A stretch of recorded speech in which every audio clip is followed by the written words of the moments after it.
안녕하십니까?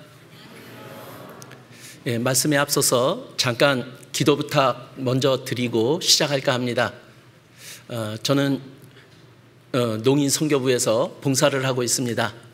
그래서 농인 선교부에 대해서 잠깐 소개와 기도 부탁을 드리려고 합니다. 지금 전국에 한 41만 명의 농인분들이 계십니다. 그리고 저희 교회에는 전국의 21개 교회에서 한 300분이 넘는 농인분들이 지금 함께 교제를 나누고 있습니다. 그래서 이번 수양회에서도 6차의 중고등부와 함께 농인 선교부 수양회가 진행이 됩니다. 그리고 한 700분 정도가 교사와 함께 참석을 해서 학예 수양회를 치르고자 합니다.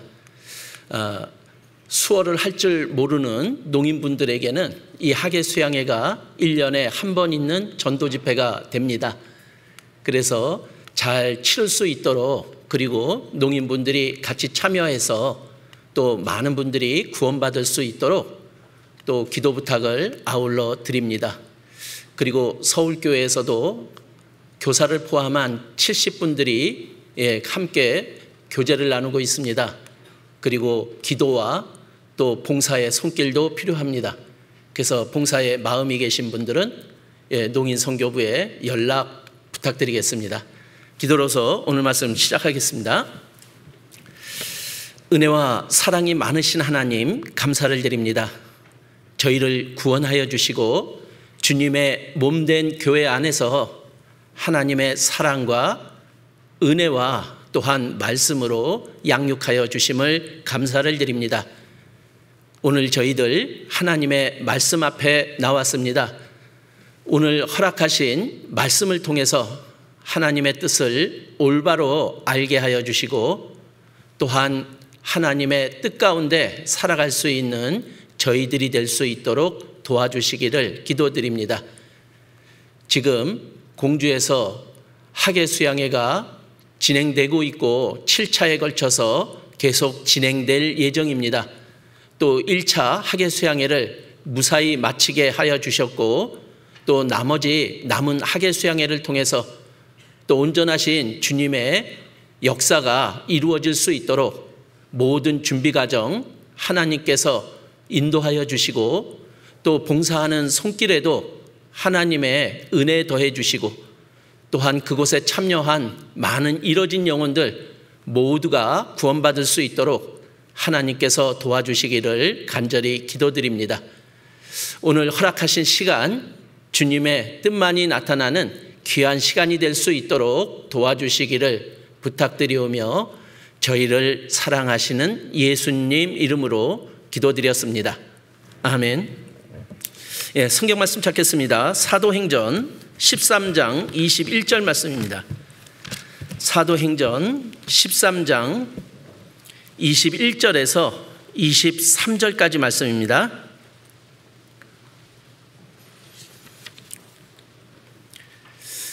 제가 읽겠습니다.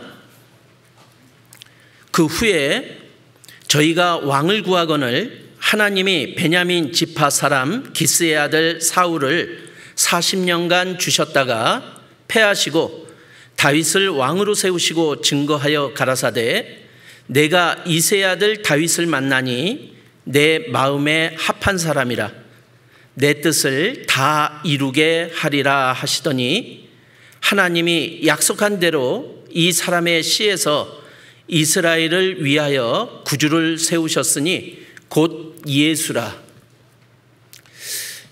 점점 자기중심적인 시대로 넘어가고 있습니다. 그래서 더욱더 우리가 소통하는데 많은 문제들을 가지고 있기에 오늘은 그리스도인의 소통이라는 주제를 가지고 하나님의 말씀을 알아보고자 합니다. 소통이라는 뜻은 막히지 않고 잘 통하며 뜻이 서로 통해 오해가 없다는 뜻이라고 합니다. 즉 소통이 되지 않으면은 막힌다라는 얘기죠. 어딘가에 막혀 있다라는 뜻이고 뜻이 서로 통하지 않는다라는 이야기입니다. 그리고 소통이 되지 않으면은 거기에는 반드시 또 오해가 생긴다라고 말하고 있는 겁니다. 이 소통을 영어로는 커뮤니케이션이라고 이야기를 합니다.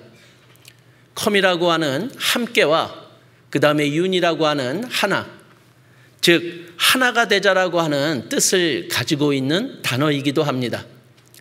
즉 소통이 되지 않으면은 하나가 되지 못하고 나뉘어진다라는 말이 되기도 합니다. 그래서 우리는 또 막히는 것들을 통해서 우리는 답답함들을 또 느끼게 됩니다. 그래서 우리는 올바른 소통을 통해서 우리가 하나님 안에서 하나가 되어가는 과정들을 이뤄가야 할 거라고 말합니다. 자, 우리가 소통을 함으로 인해서 우리는 올바른 관계를 맺어가고자 합니다. 근데 소통을 하는 목적을 우리는 상대방을 설득하기 위한 것으로 생각하기도 하는데 그것이 아니라 이 소통을 통해서 올바른 관계를 맺고 내가 변화되어 가는 것을 말하고 있습니다. 즉 우리는 소통을 통해서 올바른 관계를 맺고 그 관계 속에서 또 올바른 성장을 해 나가기 위해서는 바로 이 소통이 필요한 거죠. 그래서 지금 이 시대에 더욱더 우리에게 절실한 단어가 이 소통이라고 말을 합니다. 자, 이 성경에서 하나님과 가장 소통이 잘된 사람이 누구일까요? 우리 처음 성경 말씀 읽을 때 한 분을 소개했는데요. 다윗이라고 말을 해도 과언은 아닐 겁니다. 그리고 다윗이라고 이야기하는 데는 분명한 이유가 그 말씀 속에 들어 있었습니다. 뭐냐면은 하나님은 다윗을 하나님의 마음에 합한 자라고 말을 하고 있기 때문에 그렇습니다. 자, 하나님은 사람과 소통을 원하시는 거예요. 근데 하나님이 사람과 소통을 원하시는데 그 소통을 가로막고 있는 게 있잖아요. 그 가로막고 있는 것이 죄라고 하나님은 말씀하십니다. 그래서 하나님은 그 죄를 해결하시고 우리 사람들과 소통을 원하시고자 사람의 모습으로 이 땅에 오셔서 십자가에서 피 흘려 죽어주심으로 우리 모든 사람들의 죄를 영원히 해결하신 겁니다. 그리고 우리들에게 계속해서 그 소통을 시도하고 있는 거죠. 자, 하나님은 사람과의 소통을 통해서 하나님의 뜻을 이루어가고자 합니다. 하나님의 소통을 통해서 이 소통은 하나가 되자라는 거죠. 우리 사람이 하나님과 마음이 같지 않으면은 하나님의 뜻을 이룰 수 없다라는 이야기입니다.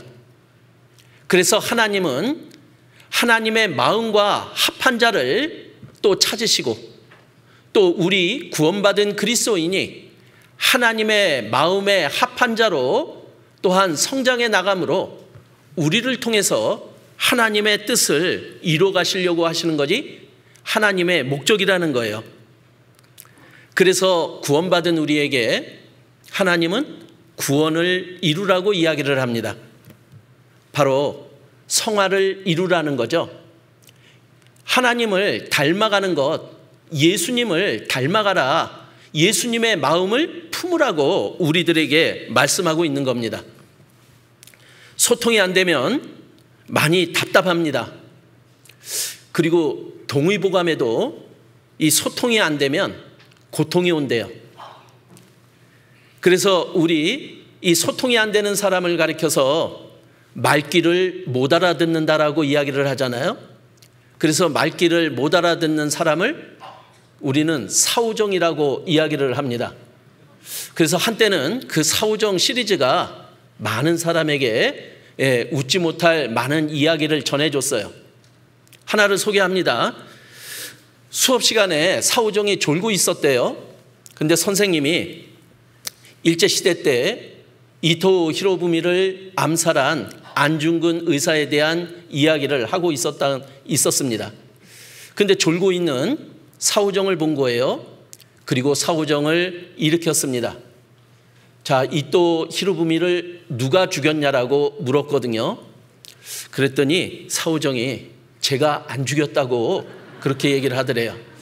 말귀를 못 알아듣는 거죠. 그런데 우리 가운데서도 혹시 사후정이 있을 수 있다라는 거잖아요. 하나님은 분명히 하나님의 뜻을 우리들에게 전해주고 있는데 우리가 그 하나님의 뜻을 올바로 알아듣지 못한다면, 그리고 사후정처럼 딴 이야기를 한다면 우리가 웃었던 대상이 자신이 될 수 있다라는 겁니다. 자, 성경에는 가장 안타까운 사람들이 있죠. 마태복음 7장 22절에 보면요, 거기에 하나님을 주여 주여 부르는 자들을 소개하고 있습니다. 주의 이름으로 선지자 노릇도 했고 주의 이름으로 귀신도 쫓아내는 일을 했습니다.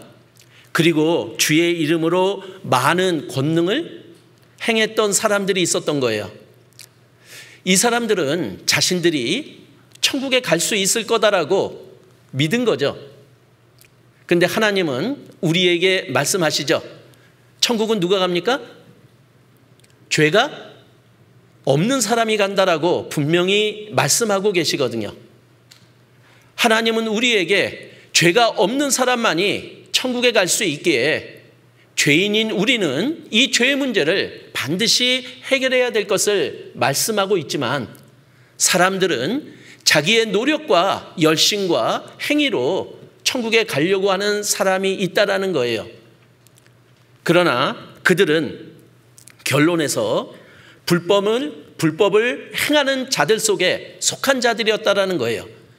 그들이 아무리 많은 하나님 앞에 열심과 노력과 그리고 이적과 기적을 펼친다라고 할지라도 그 죄가 있다면 지옥에 갈 수밖에 없다라는 것을 하나님은 우리에게 알려주고 있는 거예요. 그러니까 자기 착각에 빠져 있다면은 이것처럼 잘못된 소통의 결과가 너무나 끔찍한 결과로 나타나는 거잖아요. 자, 우리가 올바른 소통을 통해서 우리는 올바른 관계를 맺어가려고 합니다.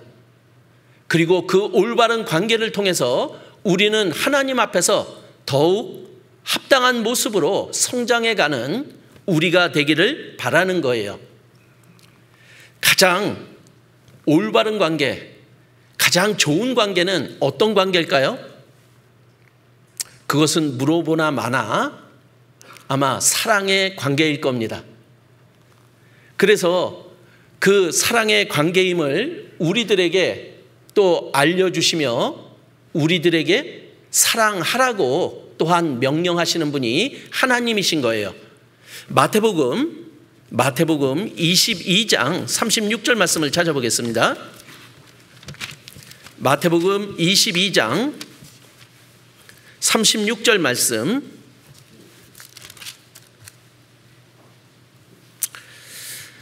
(35절에) 그 중에 한 율법사가 예수를 시험하여 묻되 선생님이여 율법 중에 어느 계명이 크니이까?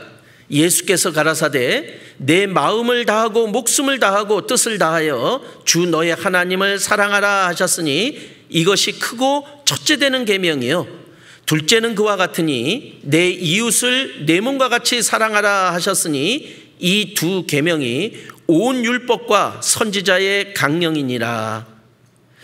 자, 율법 중에서 어느 계명이 가장 큰 겁니까? 그런데 결론은 그것을 순서로 정해 놓으셨다라는 거예요. 첫째, 둘째. 그러나 그 안에 들어있는 내용은 동일합니다. 사랑하라라는 거죠. 하나님의 최고되는 그 율법과 강령이 무엇이냐면은 우리들에게 사랑하라고 명령하고 있는 거예요. 자, 그런데 그것이 순서로 매겨져 있습니다. 그 순서에는 분명한 의미가 있겠죠? 자, 우리가 형제자매님들끼리 문제가 있어서 가끔 상담을 하러 오는 경우가 있습니다. 그러면 사실은 그 형제자매의 문제만을 가지고 상담하는 것이 아니라 제일 먼저 물어보는 것은 하나님하고의 관계를 물어봅니다. 그리고 그 형제자매님 자신에 대한 이야기를 물어보고 그 다음에 형제자매와의 관계 이야기를 풀어가죠. 자, 그것이 사실은 그리스도인의 소통의 과정이기도 하고 관계를 맺어가는 과정이기도 합니다. 구원받은 그리스도인에게 있어서는 가장 먼저 하나님과의 올바른 관계가 우선이 되어야 된다는 거예요. 즉 하나님과의 소통을 통해서 올바른 관계를 맺고 그 올바른 관계를 통해서 내가 내 자신의 생각과 마음이 주님의 뜻 가운데 합당한 상태로 놓여 있을 때 우리는 다른 사람과의 올바른 소통을 통해서 올바른 관계를 맺어갈 수 있음을 이렇게 순서로 우리들에게 알려주고 있는 겁니다. 그래서 우리 구원받은 그리스도인의 소통에 대한 부분들을 요 세 가지 순서에 맞춰서 조금 하나하나 말씀으로 알아보려고 합니다. 첫 번째, 하나님과의 소통에 대한 부분입니다. 자, 하나님은 우리들에게 또 직접 말씀을 해주시기도 해요. 자, 그래서 이 성경에 가장 아름다운 소통의 이야기가 기록이 되어 있죠. 바로 그것을 하나 꼽으라면 하나님과 아브라함의 이야기일 겁니다. 창세기 22장 2절에 보면은 하나님이 아브라함에게 직접 말을 합니다. 내 아들, 내 사랑하는 독자 이삭을 데리고 모리아 땅으로 가서 내가 내게 지시하는 한 산 거기서 그를 번제로 드려라. 이렇게 얘기를 합니다. 100세에 난 독자 이삭을 번제로 하나님께 드리라는 거예요. 자, 하나님이 말씀하셨습니다. 그리고 아브라함은 그 말씀에 어떻게 해야 되는지를 보여줘야 되잖아요. 그런데 아브라함은 머뭇거림이 없이 그 독자 이삭을 하나님에 대한 믿음을 통해서 번제로 드리는 일을 실행에 옮깁니다. 그러나 마지막에 그것을 멈추게 하시죠. 그러면서 사자를 통해서 이렇게 아브라함에게 이야기를 합니다. 22장 12절에 그 아이에게 내 손을 대지 말라. 아무 일도 그에게 하지 말라. 내가 내 아들 내 독자라도 내게 아끼지 아니하였으니 내가 이제야 내가 하나님을 경외하는 줄 아노라. 자, 왜 이 이야기가 하나님 앞에서 아름다운 소통의 이야기가 될 수 있을까요? 자, 아브라함이 참 받아들이기 힘든 일을 하나님은 요구하셨잖아요. 그러나 아브라함은 그 하나님에 대한 믿음을 통해서 그 말씀에 순종함으로 나아갔다라는 거예요. 거기에는 하나님에 대한 믿음이 있었고 하나님에 대한 사랑이 있었다라는 거예요. 그랬더니 하나님이 그 결과를 보시고 이제야 내가 하나님을 경외하는 줄 안다라고 말씀해 주고 있죠. 자, 하나님은 모든 것을 알고 계신 분 아닙니까? 그런데 아브라함이 경외하는 줄을 그때 알았을까요? 아니죠. 바로 하나님이 아브라함에게 말한 그 반응에 대한 것을 인정해 주는 거잖아요. 아브라함은 하나님께 믿음을 드렸습니다. 아브라함은 하나님께 하나님을 향한 사랑을 드린 거예요. 그 사랑과 믿음을 하나님이 또 받아주신 거잖아요. 그래서 그 믿음과 사랑이 서로 소통이 되는 그 모습을 우리는 지금 성경에서 보고 있는 겁니다.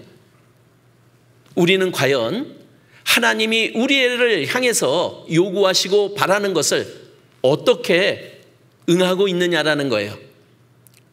거기에 하나님을 향한 올바른 믿음이 있습니까? 하나님을 향한 진정한 사랑이 있습니까? 그리고 그 사랑을 하나님이 받아줄 때 우리는 진정 행복한 사람임을 알기에 이 이야기가 가장 아름다운 소통의 이야기가 될 수 있는 거잖아요. 성경에서 또 하나님이 직접 말씀하신 것 중에 우리는 사람의 모습으로 오신 하나님 예수 그리스도가 십자가에서 온갖 피를 흘리며 우리들에게 말씀하신 이야기를 가장 아름다운 이야기로 꼽을 수도 있을 겁니다. 요한복음 19장 30절에 예수께서 신포도주를 받으신 후 가라사대 다 이루었다 하시고 머리를 숙이시고 영원히 돌아가셨다라고 기록이 되어 있습니다. 십자가에서 우리 모두를 향해서 다 이루었다라고 말하고 있는 거잖아요. 과연 예수님이 다 이루었다라고 말한 그 속에 나를 향해서 전하고 있는 것은 무엇입니까? 우리는 요한복음 3장 16절에 하나님이 세상을 이처럼 사랑하셨다라고 기록하고 있잖아요. 내가 이렇게 고통과 아픔 다 감당하면서 십자가에서 너의 죄를 용서하기 위해서 내가 이렇게 너의 죄값을 치렀노라고 말을 하고 있는데 그 속에 바로 나를 향한 하나님의 사랑이 지금 전해지고 있잖아요. 내가 이렇게 죽기까지 너를 사랑했노라고 그 십자가에서 우리 모두를 향해서 사랑 고백을 하고 있는 것 아닙니까? 우리는 어떻게 응해야 될까요? 그 사랑을 받아들일 건지 아니면 그 사랑을 거부할 것인지 그것이 우리의 선택이잖아요. 우리는 그 사랑을 받아들인 사람에 한해서 우리에게 하나님은 놀라운 선물을 주셨잖아요. 구원이라는 선물이요. 바로 하나님과의 올바른 소통을 통해서 우리에게 이루어진 결과가 또한 구원임을 성경은 우리에게 알려주고 있는 겁니다. 그런데 그것을 거부한 자는요, 믿지 아니함으로 벌써 심판을 받은 것이라고 말씀하고 있는 거예요. 하나님과의 소통이 이루어지지 않은 거다라는 거예요. 하나님은 또한 선지자를 통해서도 우리에게 소통을 시도합니다. 하나님은 노아 시대 때 죄악이 관영함을 보시고 이제 물로 심판하실 것을 작정하셨어요. 그리고 노아를 선택해서 하나님의 계획을 알려주시고 그 물의 심판으로부터 살아남을 수 있는 방법을 알려주셨던 거예요. 방주를 지으라고요. 그리고 방주에 타면 하나님의 그 심판으로부터 살아남을 수 있다라고 알려주신 거죠. 노아는 하나님이 자기에게 명하신 대로 다 준행했다라고 성경은 기록하고 있어요. 그 하나님의 말씀에 순종으로 나아갔던 거죠. 베드로후서 2장 5절에 보면 또한 노아는 의를 전파하는 자라고 기록이 되어 있어요. 즉 하나님이 노아를 통해서 심판을 경고하셨고 그것을 또 다른 사람에게 분명히 전파했음을 성경은 말하고 있잖아요. 그러면 노아를 통해서 전파된 하나님이 말씀하신 그 심판에 대한 것을 사람들은 어떻게 받아들였느냐라는 거예요. 그런데 홍수전에 노아가 방주에 들어가던 날까지 사람들이 먹고 마시고 장가들고 시집가고 있다라고 성경은 기록하고 있는 거예요. 즉 노아를 통해서 전해지는 하나님의 말씀을 무시하고 그리고 오직 세상 일에 그리고 자기의 일에 관심만 가진 채 하나님의 말씀에는 무관심하며 살았다라는 이야기잖아요. 결국 그들은 하나님의 심판을 받고 멸망당하는 일이 벌어진 겁니다. 하나님과의 소통이 선지자 노아를 통해서 올바로 이루어지지 않은 거잖아요. 또 상황을 통해서 하나님의 뜻이 전해지기도 합니다. 자, 출애굽한 유대인들에게 하나님은 광야 생활을 허락하셨어요. 신명기 8장 2절에 보면 이렇게 기록이 되어 있죠. 내 하나님께서 이 40년 동안에 너로 광야의 길을 걷게 하신 것을 기억하라고요. 왜 광야의 길을 걷게 하셨느냐? 이는 너를 낮추시며 너를 시험하사 내 마음이 어떠한지 그 명령을 지키는지 아니 지키는지 알려 하심이라고 기록을 하고 있는 거예요. 자, 유대인들에게 상황이 주어졌습니다. 광야 생활이라는 상황이 주어졌는데 그 상황 속에는 하나님의 뜻이 들어 있잖아요.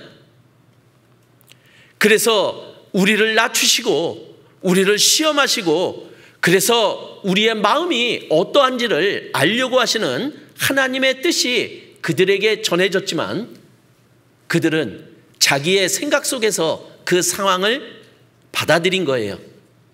그러니까 그들은 그 상황에 대해서 판단하고 그 다음에 불평하며 지냈던 그들의 결과는 또 그곳에서 가나안 땅을 밟지 못하는 결과로서 주어졌다라는 거예요. 자, 우리에게도 하나님의 소통이 진행이 됩니다.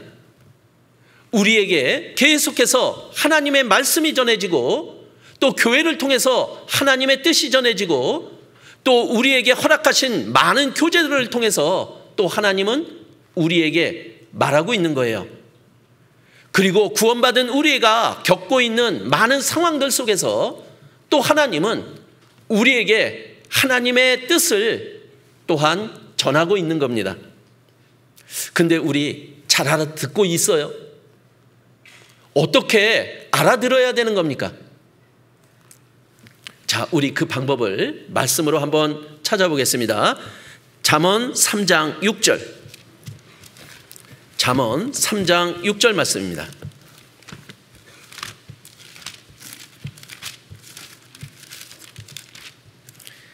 같이 읽겠습니다. 너는 범사에 그를 인정하라. 그리하면 내 길을 지도하시리라. 자, 하나님은 계속해서 우리에게 소통을 시도하시는데 우리는 어떻게 해야 그 하나님의 뜻을 올바로 알아들을 수 있는 겁니까? 바로 모든 일에 하나님을 인정하는 거예요. 그런데 그 하나님을 인정하면 우리의 길을 하나님의 뜻 가운데로 알려주신다라는 얘기죠. 하나님의 뜻이 무엇인지 우리 앞에 놓여져 있는 말씀과 상황들과 또 교제를 통해서 주시는 그 하나님의 뜻을 알게 해주신다라는 거예요. 자, 그 인정한다라는 게 뭘까요? 자, 인정한다라는 것은 다른 게 아니잖아요. 하나님이 말씀으로 우리를 찾아오셨다면 그 말씀대로 살아가는 거잖아요. 그 말씀에 순종하는 것이 바로 하나님께서 나에게 말씀하시는 것을 알아듣는 방법임에 분명할 겁니다.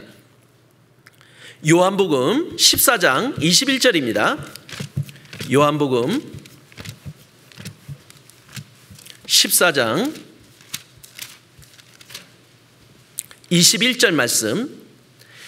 나의 계명을 가지고 지키는 자라야 나를 사랑하는 자니 나를 사랑하는 자는 내 아버지께 사랑을 받을 것이요 나도 그를 사랑하여 그에게 나를 나타내리라.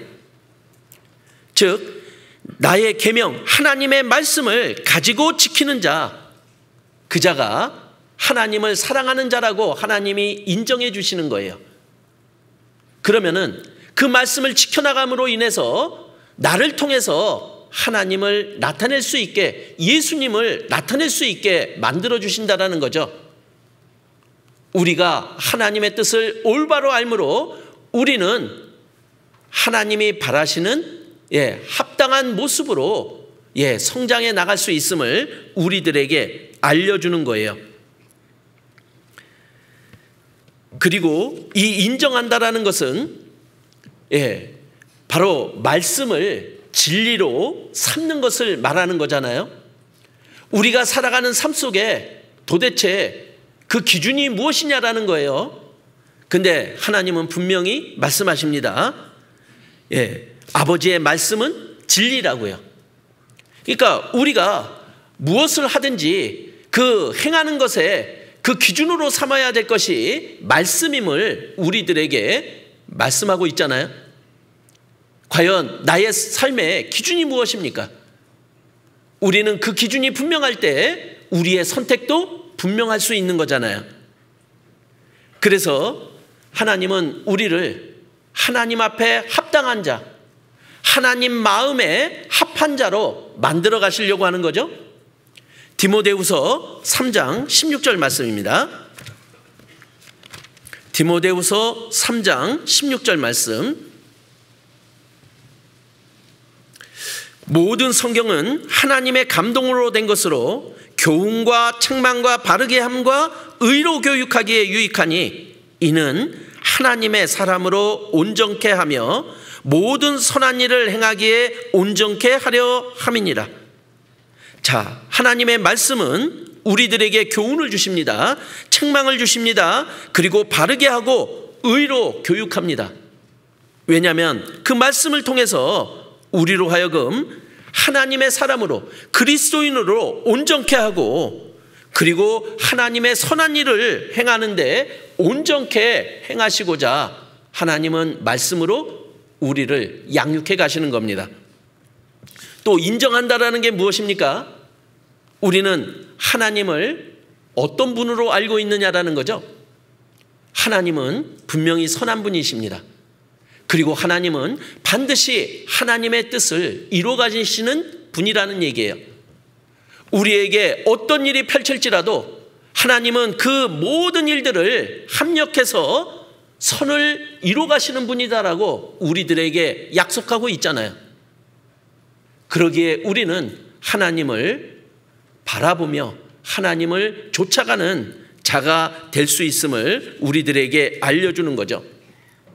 하나님은 계속해서 우리들에게 소통을 시도하고 있습니다. 우리들에게 말씀하고 있는 거예요. 그런데 과연 내가 순종하느냐 아니면 불순종하느냐, 이 불순종에는 부분적인 순종도 들어가는 거죠. 내가 이해하는 것만 순종하는 것, 이것도 불순종인 거예요. 내가 이해하지 않더라도 하나님이 말씀하시고 하나님의 뜻이면 그 뜻에 순종하는 것, 그것을 원하실 뿐이라는 거예요. 근데 순종은 마음대로 안 되잖아요. 반드시 순종에는 믿음을 필요로 합니다. 그래서 요한복음 13장 7절에 보면요, 한번 같이 찾아보겠습니다. 요한복음 13장 7절에 예수께서 대답하여 가라사대 나의 하는 것을 내가 이제는 알지 못하나 이후에는 알리라. 우리가 지금 하나님의 뜻이 무엇인지 모르는 것도 있습니다. 그러나 하나님은 우리에게 원하십니다. 그런데 그것을 나중에 우리들에게 알려주셔요. 그러면 지금서부터 우리에게 알게 해주시는 그때까지 하나님은 우리에게 요구하는 것이 있다는 거예요. 그것이 믿음이죠. 그래서 우리가 알지 못하지만 하나님을 향한 믿음으로 순종함으로 나아갈 것을 하나님은 우리들에게 요구하고 있는 겁니다. 자, 하나님은 우리들에게 소통을 시도하지만 우리도 하나님께 소통을 시도할 수 있는 자들이에요. 우리는 하나님께 어떻게 소통을 시도합니까? 바로 기도로서 우리는 소통할 수 있어요. 그런데 내가 하나님께 기도한다라고 해서 끝나는 게 아니잖아요. 하나님이 내가 기도하는 것을 받아들일 수 있게 기도하는 것이 우리에게도 필요한 거예요. 자, 우리는 어떻게 기도해야 됩니까? 그래서 요한일서 5장 14절에 보면요, 요한일서 5장 14절, 그를 향하여 우리의 가진 바 담대한 것이 이것이니 그의 뜻대로 무엇을 구하면 들으심이라. 그러면 우리 그냥 무조건 이렇게 해달라고 조르고 떼쓰는 것이 아니라 우리는 하나님의 뜻대로 기도해야 될 것이 필요하다라는 거죠. 우리 미국의 남북전쟁을 승리로 이끌었던 링컨 대통령의 이야기가 아주 유명하죠. 남북전쟁이 일어났을 때 그 참모들이 하나님을 믿는 링컨 대통령에게 부탁을 했어요. 이 전쟁을 승리할 수 있도록 하나님께 기도드려 달라고 부탁을 한 겁니다. 그랬더니 링컨 대통령이 이렇게 그 참모들에게 이야기했다라고 하죠. 자, 그렇게 기도할 것이 아니라 우리가 하나님 편에 있게 해달라고 기도하자고요. 하나님은 승리의 하나님이시잖아요. 우리가 하나님 편에 서서 하나님의 뜻에 있을 때 그 결과는 반드시 승리합니다. 자, 우리가 드리는 기도가 왜 그 응답이 없다라고 불평하고 그리고 더디다라고 이야기할까요? 혹시 그 이유가 우리 자신에게 있는 것은 아닙니까? 혹시 내가 드리는 기도가 하나님의 뜻대로 드리는 기도가 아닐 수도 있잖아요. 그렇다면 하나님이 응답해 주실 수 있는 그 방법으로 하나님께 기도드려보면 어떨까요? 또 요한일서 3장 22절도 보겠습니다. 요한일서 3장 22절, 무엇이든지 구하는 바를 그에게 받나니 이는 우리가 그의 계명들을 지키고 그 앞에서 기뻐하시는 것을 행함이라. 자, 우리가 구하는 것을 우리가 받을 수 있는 방법이 뭐라고 기록하고 있냐면은 계명들을 지키는 것, 말씀을 지키고 그리고 하나님을 기쁘시게 하는 가운데 우리가 하나님께 구하면 하나님은 들어주신다라는 거죠. 하나님이 들어주시는 그런 기도로 우리의 기도를 바꿔야 되지 않을까요? 하나님을 나에게 맞추는 게 아니라 내가 하나님께 맞추어서 우리가 하나님께 구할 때 하나님은 우리의 기도를 들어주신다라고 말씀하잖아요. 그리고 하나님이 들어주시는 기도 속에 우리는 꼭 기억해야 될 것이 우리가 죄악을 품으면 하나님이 듣지 않는다라고 말씀하고 있는 거예요. 그래서 하나님께 우리가 소통을 시도할 때는 하나님 앞에 막혀있는 우리의 죄를 돌이키고 자백하고 그리고 하나님께 나가야 될 것을 우리들에게 요구하고 계신 거예요. 우리 하나님과 소통하는 그런 기도를 한번 행해보지 않으시겠습니까? 그런데 그 하나님이 들어주시는 하나님의 응답도 동일합니다. 자, 내가 원하는 것을 당장 들어주시는 것도 있지만 그렇지 않은 것들이 더 많잖아요. 하나님은 결과를 주시는 게 아니라 과정을, 기회를 주신다라는 거예요. 그래서 구원받은 우리에게 하나님의 뜻대로 하나님의 말씀을 지키고 하나님을 기쁘시게 하는 가운데 기도를 드린다면 오히려 우리들에게 여러 가지 시험을 만나게 된다라고 또 야고보서에는 기록이 되어 있거든요. 그런데 그것을 우리는 기쁘게 여기라고 하나님은 말씀하고 있는 거예요. 왜냐하면 그것이 응답이고 그 과정들을 통해서 내가 하나님께 구한 것들을 하나님은 주시겠노라고 약속하고 있는 거죠. 자, 우리 하나님과의 올바른 소통을 제일 먼저 앞세우며 하나님과의 올바른 관계를 만들어가는 것이 우리들에게는 첫 번째일 겁니다. 그리고 이제 두 번째 계명이 내 이웃을 내 몸과 같이 사랑하라라고 말씀하셨거든요. 그러면은 이제 다른 사람을 사랑하려면, 다른 사람과 올바른 관계를 가지려면, 다른 사람과 올바른 소통을 진행하려면은 이제 나하고의 자신과의 올바른 관계 또한 먼저 가질 것을 요구하시는 거예요. 자, 올바른 관계는 올바른 소통을 통해서 이루어지잖아요. 그러면 우리는 우리 자기 자신과 어떤 소통을 진행하고 있는지 우리가 한번 돌아봐야 되지 않겠습니까?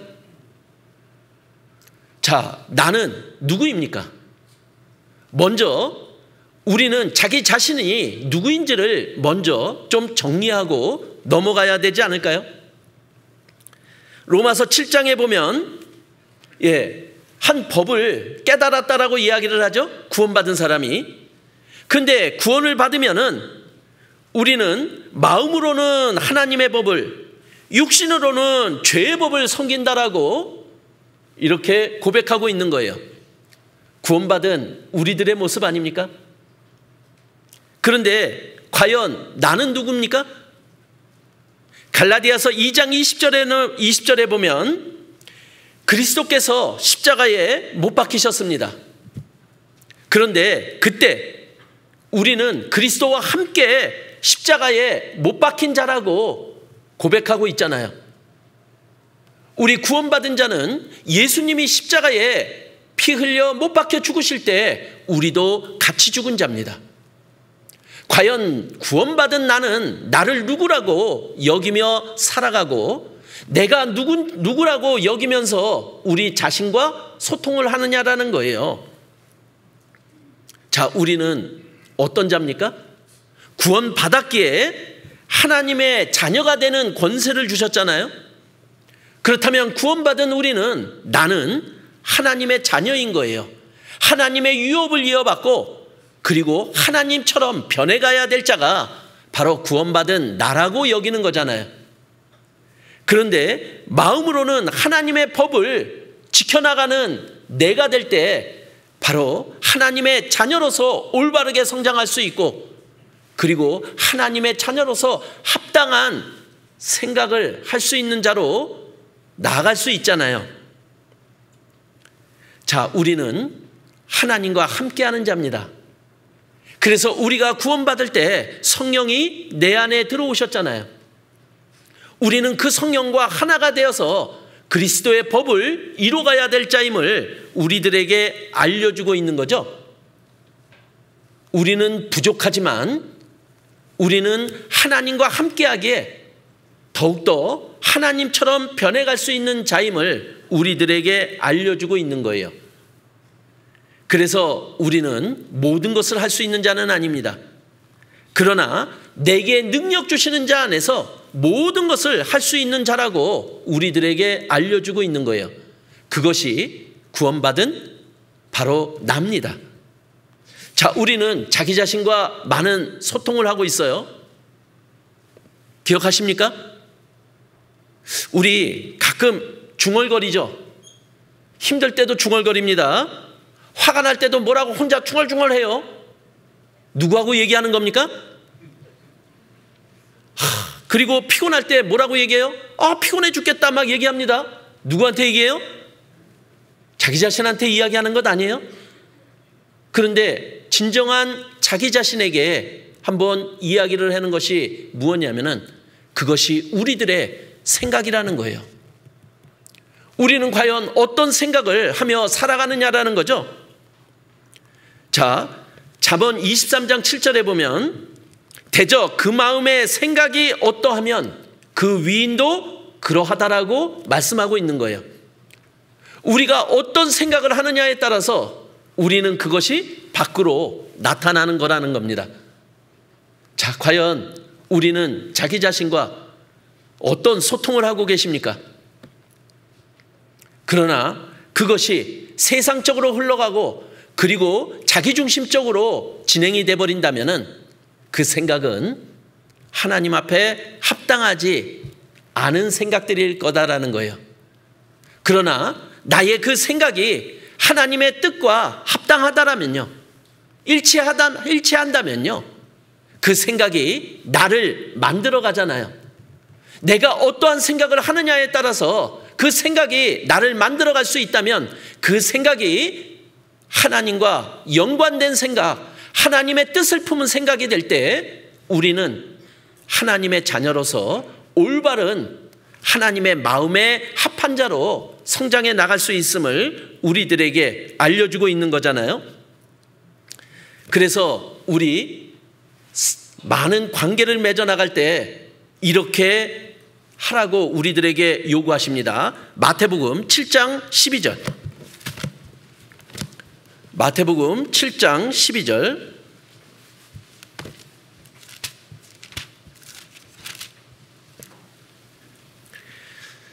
그러므로 무엇이든지 남에게 대접을 받고자 하는 대로 너희도 남을 대접하라. 이것이 율법이요 선지자니라. 자, 우리 다른 사람들을 보면서 못마땅한 것도 있죠? 그런데 한번 이렇게 보시면 어떻습니까? 저 형제님이, 저 자매님이 나를 보고 인사를 안 하네? 그러면은 어떤 마음이 든 거예요? 인사 받기를 바라는 마음이죠.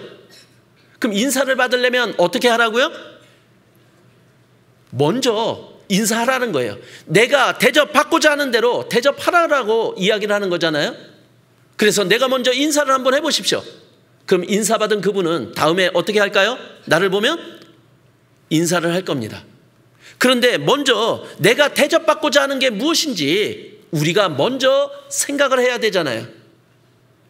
그런데 대접받고자 하는 것이 무엇인지를 몰라요. 그렇다면 우리는 대접할 수도 없는 거죠. 그래서 우리의 생각을 하나님 중심으로 한번 행해 나가본다면은 우리는 또 그 생각이 우리로 하여금 많은 것들을 받을 수 있게 만들어 주심을 우리들에게 알려주고 있는 겁니다. 자, 그리고 내 몸같이 다른 사람을 사랑하라라고 얘기를 합니다.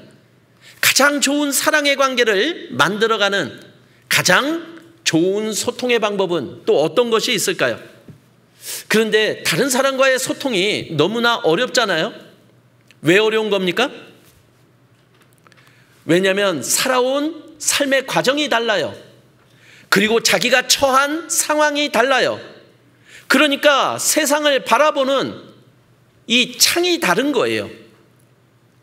그런데 다르다고 틀린 게 아니잖아요. 그리고 다르다고 무시하면 안 되는 거잖아요. 그 차이를 인정해야지만 우리는 다른 사람과의 올바른 소통을 할 수 있다라는 거예요. 그래서 우리는 많은 소통의 수단이 존재합니다. 그 중에 가장 대표적인 게 우리 말이죠. 근데 이 말도 그냥 아닙니다. 그 말에는 억양도 있고 그 다음에 어조도 있고 이 톤도 있는 거예요. 그것에 따라서 그 사람이 무엇을 말하는지 우리는 그것을 받아들이잖아요. 자, 어떤 철학자가 그 대철학자인 소크라테스를 찾아와서 물어본 겁니다. 어떻게 하면 대화를 잘 할 수 있습니까? 하고 물었어요. 그랬더니 소크라테스가 이렇게 말을 했답니다. 대화를 잘하는 비결은 그 사람의 언어로 말하는 거라고요. 그러니까 내 언어로만 말을 하게 되면 대화가 안 되는 거예요. 그래서 그 사람의 상대방의 언어를 찾는 게 이게 필요하다라는 거죠. 그래서 우리는 대화는 그냥 하는 게 아니라 상대방 중심적으로 대화를 진행할 때 소통이 올바로 이루어질 수 있다라고 알려주는 예화일 겁니다. 자, 우리는 천국에 갈 사람들이잖아요. 그래서 이 세상에도 쓰는 천국의 언어가 있대요. 어떤 건지 아십니까? 그 천국의 언어 중에 몇 가지를 좀 소개하면 이 감사합니다. 자주 쓰세요. 이 감사합니다는 천국의 언어래요. 왜냐하면 그 감사합니다를 통해서 우리는 하나님을 나타낼 수 있는 자가 될 수 있으니까요. 그리고 또 천국의 언어를 하나 더 꼽으라면 사랑합니다죠. 사랑합니다라고 말씀 많이 나누십니까? 자, 예수님도 하나님도 우리에게 사랑합니다라는 고백을 하셨잖아요. 우리도 하나님을 향해서 구원받을 때 하나님을 사랑한다라고 고백한 자들이잖아요. 이 사랑의 고백을 통해서 우리는 더 그 천국의 그 행복들을 누릴 수 있을 겁니다. 하나를 더 꼽아 볼까요? 미안합니다.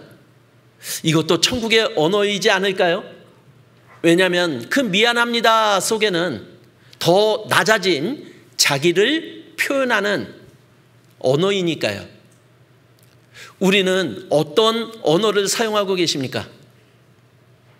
혹시 우리가 천국에서 살 그리스도인이라면 가장 아름답고 또 상대방이 들어서 기분 좋고 그리고 그 아름다운 말들을 더 많이 사용하며 살아간다면요, 그 관계는 더욱 좋아질 거라고 봅니다. 그런데 다른 사람과의 올바른 소통을 위해서 또 성경에서 우리들에게 제안하는 소통의 방법들을 몇 가지 한번 찾아보도록 하겠습니다. 로마서 12장 15절 말씀. 로마서 12장 15절 말씀. 같이 읽겠습니다. 즐거워하는 자들로 함께 즐거워하고 우는 자들로 함께 울라. 자, 이 방법은 다른 방법이 아니죠. 우리가 올바른 소통, 올바른 관계를 맺기 위해서는 같은 마음을 갖는 것이 좋은 방법이라고, 소통의 좋은 방법이라고 알려주고 있는 거예요. 자, 인간만이 정서를 표현합니다. 그런데 그 정서를 표현하는 게 뭐냐면은 우리는 화나면 화난 것을 표현하죠. 기쁘면 기쁜 것을 표현합니다. 슬프면 슬픈 것을 표현합니다. 왜 그렇게 표현할까요? 그 정서 속에는 요구하는 게 있는 거잖아요. 내 정서를 공유해 달라는 거예요. 그래서 우리는 잔치집에 갑니다. 그럼 우리 어떻게 해야 될까요? 같이 기뻐해 줘야죠.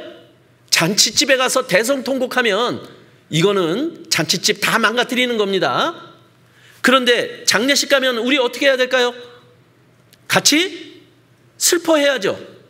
그러면서 그 마음들이 같은 마음을 가짐으로 인해서 서로의 마음이 전달되고 또 그 전달을 통해서 올바른 좋은 관계를 맺게 된다는 거예요.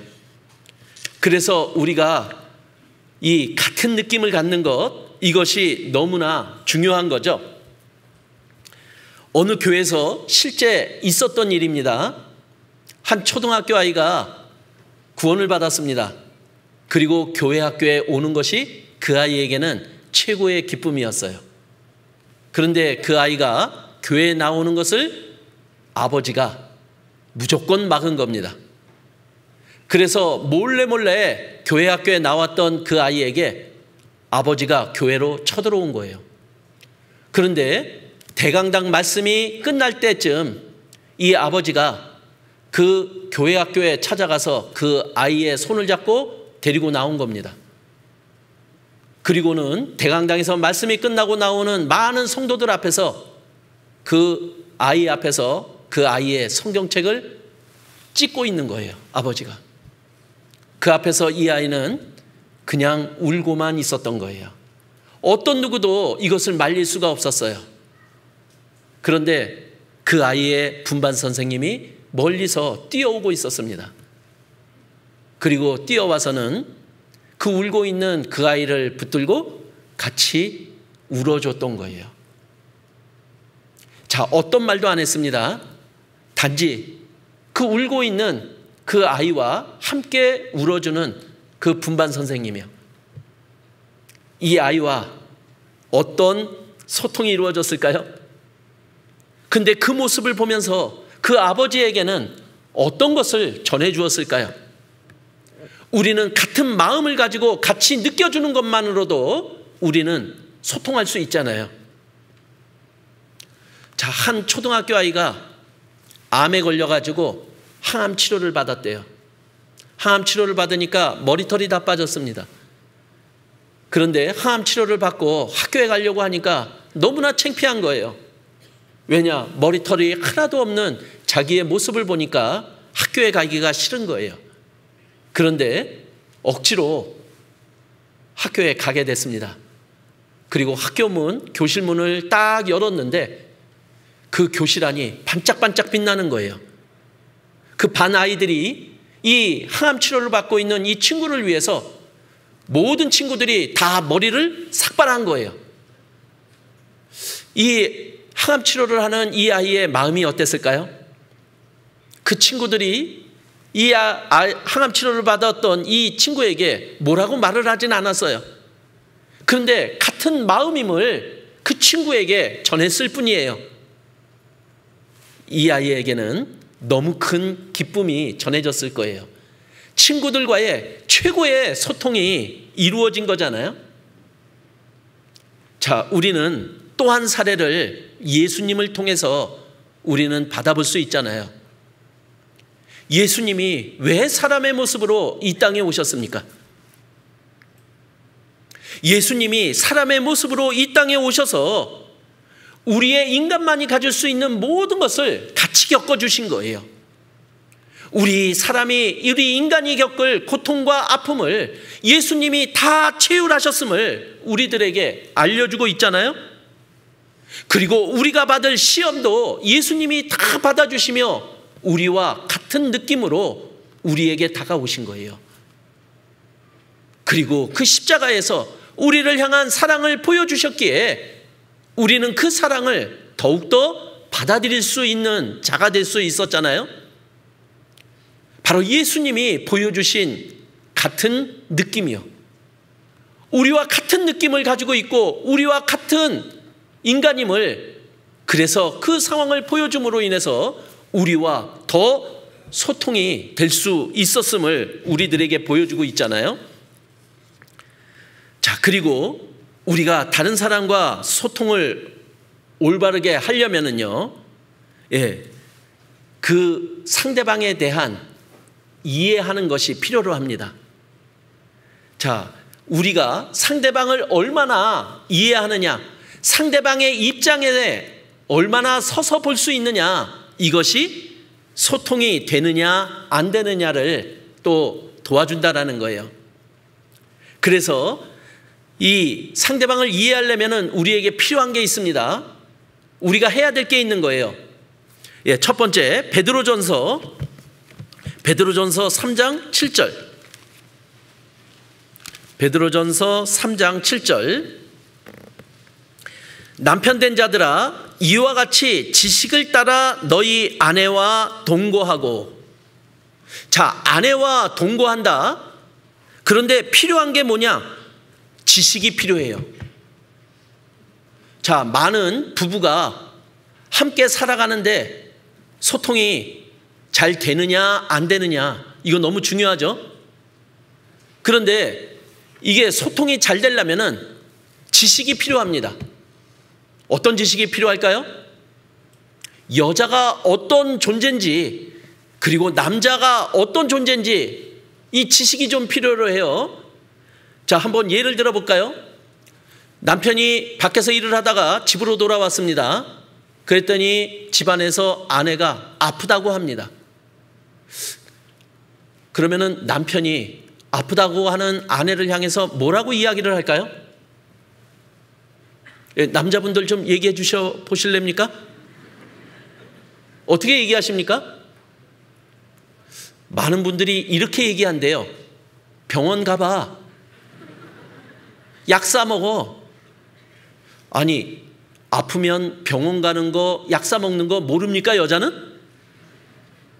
근데 여자는 왜 아프다고 퇴근한 남편에게 이야기를 할까요? 이 아내는요, 이 감정을 공유해달라는 거예요.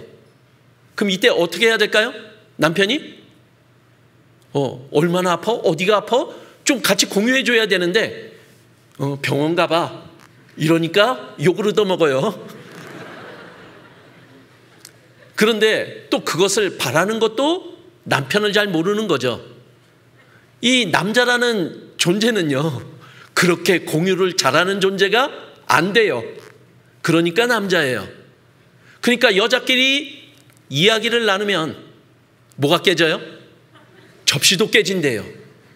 공감을 너무나 잘해주니까 이리 뛰었다가 저리 뛰었다가 대화가 끝이 안 나잖아요. 그리고 서너 시간 이야기하면 못다한 얘기는 나중에 하자라고 그러면서 헤어지잖아요. 이게 공감의 능력 때문에 그런 거예요. 그러나 남자에게는 그것에 대한 이 체계와 능력이 있어요. 그런 구조나 이런 부분들을 훨씬 더 잘 파악한다라는 거예요. 문제 해결 능력이나 그런 논리나 이런 것에 뛰어나다라는 거죠. 그러니까 부부가 왜 같이 살아갑니까? 내가 원하는 것을 들어주는 자가 아니라 상대방이 부족한 것을 서로 도와주는 역할이 부부다라고 말을 하고 있는 거잖아요. 그래서 성경에서 뭐라고 얘기합니까? 돕는 배필이라고 말을 하고 있는 거예요. 그래서 우리는 이성끼리 눈이 맞을 때는 언제냐면요. 바로 나의 반대되는 부분에 매력을 느끼잖아요. 그래서 남자는 근육질의 여자를 좋아합니다. 맞습니까? 이건 아니잖아요. 더 가냘프고 이런 분 여자를 좋아하잖아요. 자, 여자분들은 머리가 치렁치렁 머리가 긴 남자를 좋아하십니까? 아니죠. 남자는 자기하고는 다른 남자만의 다른 부분에 끌리게 되어 있거든요. 우리가 서로 다른 부분을 인정하고 서로 도와가는 역할이 돕는 배필임을 우리들에게 말을 하고 있잖아요. 자, 남자와 여자는 분명히 다릅니다. 그리고 서로 이해해줘야 되는 거예요. 그런데 그 다르다라는 것들 속에서 남자가 낫다, 여자가 낫다 이것을 말하는 게 아니죠. 서로 도와주며 서로의 문제를 서로가 같이 해결해 줘야 될 것을 우리들에게 요구하는 거예요. 그래서 우리는 상대방에 대한 이해를 우리들에게 필요로 합니다. 그래서 이해를 하려면은 또 필요한 게 뭐냐면은 우리의 관심과 살핌이에요. 그래서 우리가 얼마만큼 관심을 갖느냐, 우리가 얼마만큼 살펴보느냐에 따라서 우리는 상대방을 더 이해할 수 있고 그 이해 속에서 우리의 소통은 원활하게 이루어져서 좋은 관계를 맺을 수 있음을 알려주고 있는 겁니다. 그리고 또 교제가 필요하죠. 우리는 교제를 통해서 서로를 알아갑니다. 그리고 서로를 이해합니다. 그래서 이 교제는 우리가 상대방을 이해하는 가장 좋은 방법이기도 합니다. 어느 지하철에요, 한 아버지가 초등학교 아이를 데리고 지하철에 같이 탔습니다. 근데 이 초등학교 아이가 지하철에 타는 순간부터 갑자기 난동을 부리기 시작을 합니다. 왜냐? 지하철 손잡이가 있었거든요. 그것에 매달려서 완전히 지하철 안을 헤집어 놓고 있는 겁니다. 그리고 의자 위를 신발 신은 채로 마구 밟고 있는 거예요. 다른 사람들이 이제 참다 못해 말을 하죠. 근데 누구한테 말을 하느냐?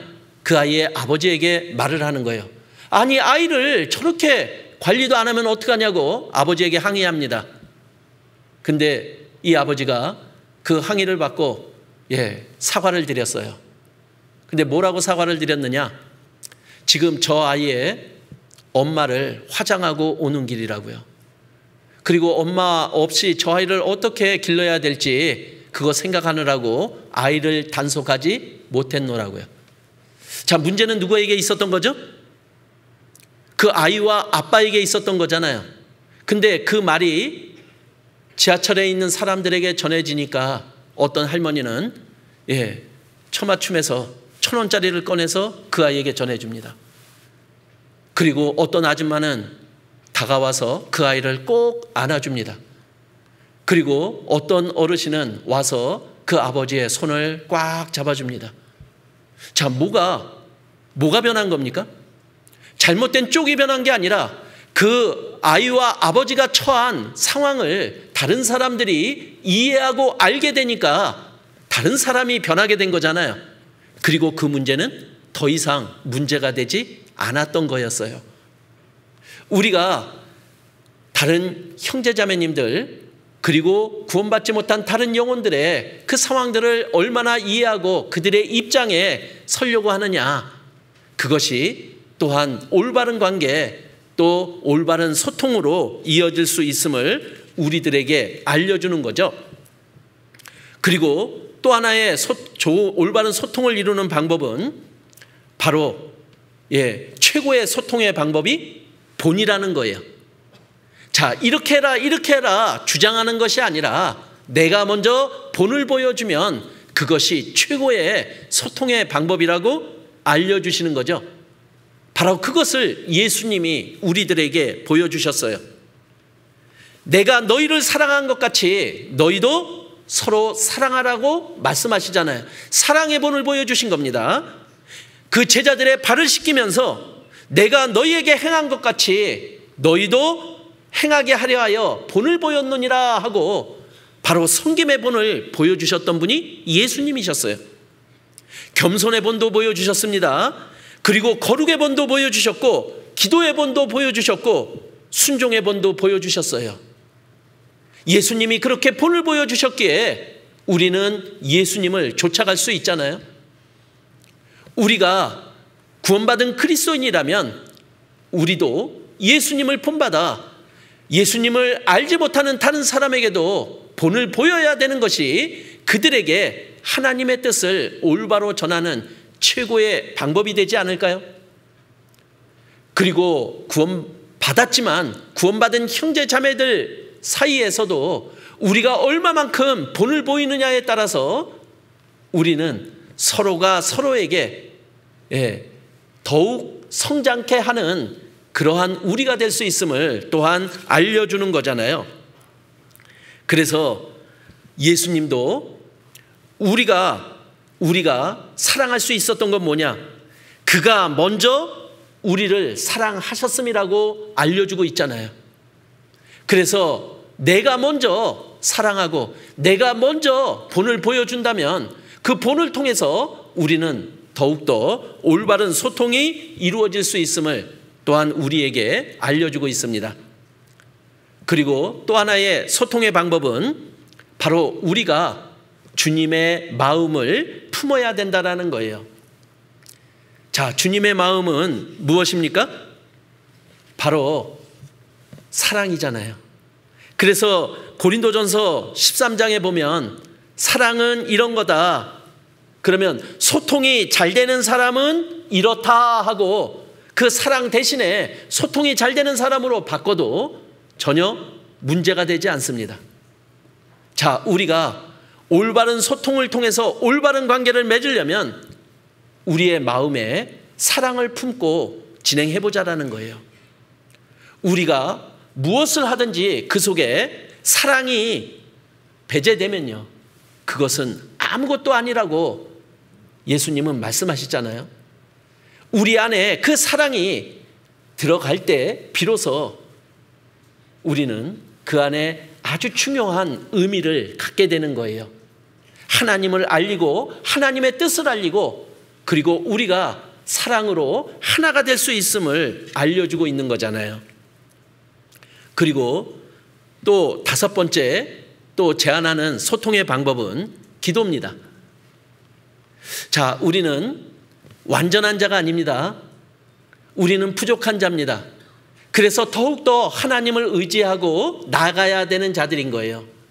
그래서 우리는 구원받았지만 다른 형제자매들에게 우리의 죄와 허물이 계속해서 보인다라는 거예요. 그런데 그 다른 형제자매님들의 죄와 허물을 보면 어떻게 우리가 반응하느냐라는 거거든요. 자, 그 죄와 허물을 보면서도 상대방이 사랑스럽고 아름답게 느껴진다면 그것은 분별이라고 이야기를 합니다. 하나님은 우리들에게 분별을 요구하셔요. 그러니까 죄와 허물은 분명히 우리는 분별해야 돼요. 그러나 그 허물과 죄를 보면서도 사랑스럽고 아름답게 느껴져야 되는데 그것을 보고 그 사람이 싫어져요. 만나고 싶지도 않아요. 말하고 싶지도 않아요. 그러면은 그 사람을 도울 수가 없게 되잖아요. 그래서 상대방의 죄와 허물이 보여도 그것을 아름답게 보고 사랑스럽게 보면 그 다음에 이어지는 것이 기도인 거예요. 기도는 그때 나올 수 있잖아요. 그런데 상대방이 미워지고 만나기 싫고 말하기도 쉬워지면 기도는 안 나옵니다. 그리고 그 사람은 그 상태로 진행될 뿐인 거잖아요. 우리가 구원받은 형제자매를 변화시킬 수 있어요.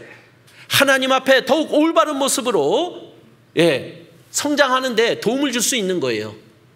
그것이 우리가 형제자매의 죄와 허물을 보는 자세라는 거죠.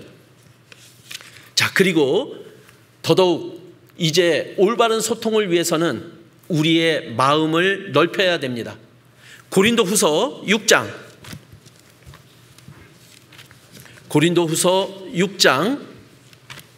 11절입니다. 고린도후서 6장 11절.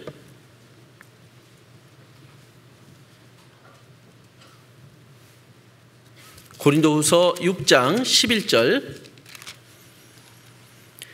고린도인들이여, 너희를 향하여 우리의 입이 열리고 우리의 마음이 넓었으니 너희가 우리 안에 좁아진 것이 아니라 오직 너희 심정에서 좁아진 것이니라. 내가 자녀에게 말하듯 하노니 보답하는 양으로 너희도 마음을 넓히라.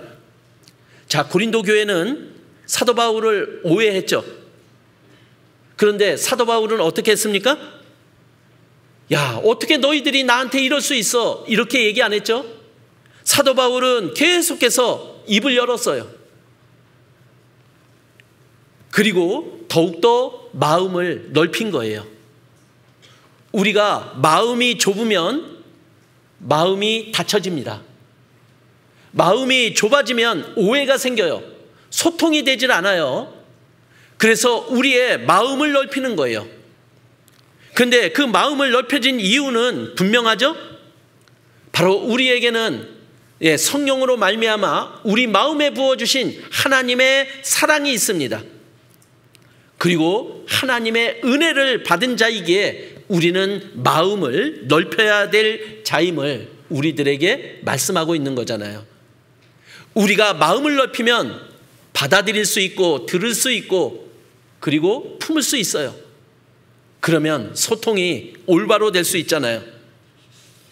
우리가 소통이 안 되는 이유를 밖에서 찾을 것이 아니라 우리 안에서 찾아본다면, 우리의 마음을 더욱더 넓힌다면 우리는 또 올바른 소통을 통해서 올바른 관계를 맺을 수 있음에 분명할 겁니다. 우리는 하나님 안에서 하나님과 같은 마음을 품으며 나가야 될 자들인 거예요. 시편 133편 1절에 보면 형제가 연합하여 동거함이 어찌 그리 선하고 아름다운고. 하나님이 가장 선하고 아름답게 보는 모습이 우리가 하나 되는 겁니다.